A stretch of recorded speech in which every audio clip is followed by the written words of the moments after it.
തൃശ്ശൂർ ചുവന്നമണ്ണിലുള്ള ഒരു അക്വഡേറ്റ് നിങ്ങൾ എല്ലാവരും കണ്ടായിരിക്കും. ഇവിടെ റീൽസിന്റെ അകത്തൊക്കെ അത്യാവശ്യം നിറഞ്ഞു നിന്നൊരു സ്ഥലം തന്നെയാണ്. അങ്ങനെ നല്ലൊരു അടിപൊളി സ്ഥലം തന്നെയാണ് കേട്ടോ. അവിടെയുള്ള ആൾക്കാരും അത്യാവശ്യം നല്ല രീതിയിൽ തന്നെ എൻജോയ് ചെയ്തുകൊണ്ടിരുന്നായിരുന്നു. ഈയിടെ കുറച്ച് ആൾക്കാർ പോയി കുറച്ച് റീൽ ചിത്രീകരണവും കാര്യങ്ങളൊക്കെ ആയിട്ട് നടന്ന് ഇപ്പൊ അവിടെയുള്ള ആൾക്കാർക്ക് പോലും അങ്ങോട്ട് കയറാൻ പറ്റാത്ത അവസ്ഥയായിരിക്കുന്നു. പോലീസ് വന്ന് ആ ഒരു കാര്യങ്ങൾ അവിടെ മൊത്തത്തിൽ അങ്ങ് ബ്ലോക്ക് ചെയ്തിട്ടുണ്ട്. അവിടെയുള്ള ആൾക്കാർക്ക് പോലും അങ്ങോട്ട് കയറാനായിട്ട് സാധിക്കില്ല. എന്താണെങ്കിലും ഇങ്ങനെ കുറെ ആളുകൾ വന്ന് റീൽസ് കാര്യങ്ങളൊക്കെ എടുക്കുന്നുണ്ട്. വേറെ സ്ഥലത്തു നിന്നുള്ള ആളുകൾ അവിടെ വരുന്നു, പിന്നെ മദ്യപിടിക്കുന്നു, പിന്നെ അവിടെയുള്ള പരിസരം മുഴുവൻ മോശമാക്കുന്നു, പിന്നെ അവിടെയുള്ള ആളുകൾക്ക് ബുദ്ധിമുട്ടുണ്ടാക്കുന്നു. അതുകൂടാതെ തന്നെ ഈ അക്വഡേറ്റിന്റെ മുകളിൽ കൂടെ ഒത്തിരി ബാരിക്കേഡ് കാര്യങ്ങളൊന്നുമില്ല സേഫ്റ്റിക്കായിട്ട്. NH തൊട്ട് താഴെ ഉള്ളതുകൊണ്ട് തന്നെ സേഫ്റ്റിയുടെ ഒത്തിരി പ്രശ്നങ്ങളും ഉണ്ട് അവിടെ.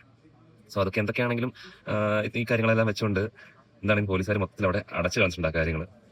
ഇതില് ഭയങ്കര മോശമായിട്ടെന്ന് തന്നെ പറയേണ്ടതായിട്ട് വരും. കാര്യം എന്ന് വെച്ചാൽ ഇപ്പം അവിടെയുള്ള ആളുകൾക്ക് പോലും അതിൻ്റെ അകത്തോട്ട് പോകാനോ കാര്യങ്ങളൊന്നും പറ്റില്ല. ചില ആളുകളുടെ റീൽ ചിത്രീകരണമായിട്ട് റീലൊക്കെ ചിത്രീകരിക്കുന്ന കാര്യങ്ങളെല്ലാം നല്ലതാണ്. പക്ഷേ അത് വേറൊരാൾക്ക് പ്രശ്നം ഉണ്ടാകുന്ന രീതിയിലും കൂടെ ആവരുത്. ആ ഒരു സ്ഥലത്തിന് പ്രശ്നം ഉണ്ടാകുന്ന രീതിയിലാവരുത്. എന്താണെങ്കിലും ഈ ഒരു കാര്യം പോലീസിന്റെ കാര്യം നല്ല രീതിയായിട്ടാണ് എനിക്ക് തോന്നുന്നത്. അവർ ചെയ്തത് നല്ല കാര്യമായിട്ടാണ് എനിക്ക് തോന്നുന്നത്. നിങ്ങളുടെ അഭിപ്രായം നിങ്ങൾ ജസ്റ്റ് ഒന്ന് കമന്റ് ചെയ്യുക കേട്ടോ.